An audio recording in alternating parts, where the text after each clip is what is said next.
Finally गाई चिपळून आलेलं आहे. चिपळून तुमचं माझ्या नवीन ब्लॉगमध्ये. आणि सगळेजण बोलत होते की मराठीतून ब्लॉग कर, मराठीतून ब्लॉग कर, तर मराठीतून ब्लॉग. जण म्हणत होते की मराठीतून ब्लॉग कर, मराठीतून. ठीक आहे, आपण मराठीतून ब्लॉग करू. आता रोज मराठीतून ब्लॉग होतो. आता आपण प्लॅटफॉर्मवरती आहोत. ट्रेनची वाट बघतोय. 11:15ची ट्रेन आहे. जाऊ आणि 12 वाजेपर्यंत पोहोचू शकतो. पण पहिल्या लेक्चरला बसणार, बाकी नंतर बॅडमिंटनची प्रॅक्टिस आहे त्यासाठी. तर माझ्या डोळ्याची झोप उडत नाही म्हणून असे डोळे सारखे होतात. फायनली माटून गेला आलोय मी आता सगळा कॉलेजला. आज पण ट्रेनला लेट झाला यार, 15-20 मिनटं लेट झाली ट्रेन. आता जाऊ कॉलेजला, पहिला लेक्चर करून बॅडमिंटनची प्रॅक्टिस. चला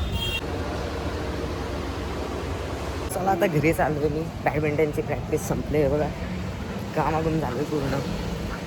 आता जाऊ स्टेशनवरून ट्रेन पकडून.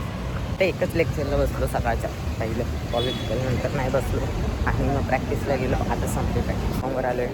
ट्रेनची वाट बघतो, बघूया कधी ट्रेन येते.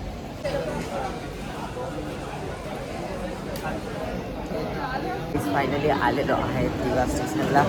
आता चाललो आहे घरी जाऊ आणि कपडे वगैरे बदलू.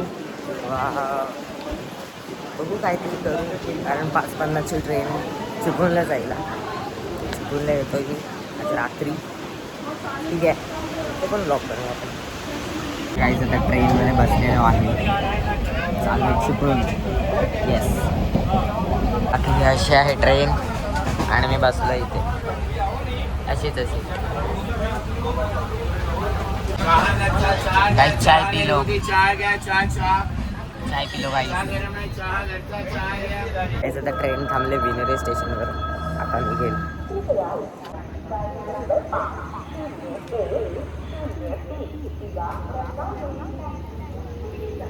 गाईज आता खेड येईल, त्याच्यानंतर चिपळूण. खेड थोडा वेळ निघून चिपळूणला आपल्याला उतरायचं आहे. पण आला किती तास प्रवास. हे शेवटचं स्टेशन आहे, त्याच्यानंतर चिपळूण आहे आंजणी स्टेशन. आता येणार चिपळूण.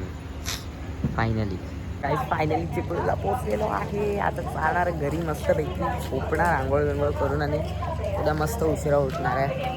फायनली कसं वाटतंय इकडे बघ.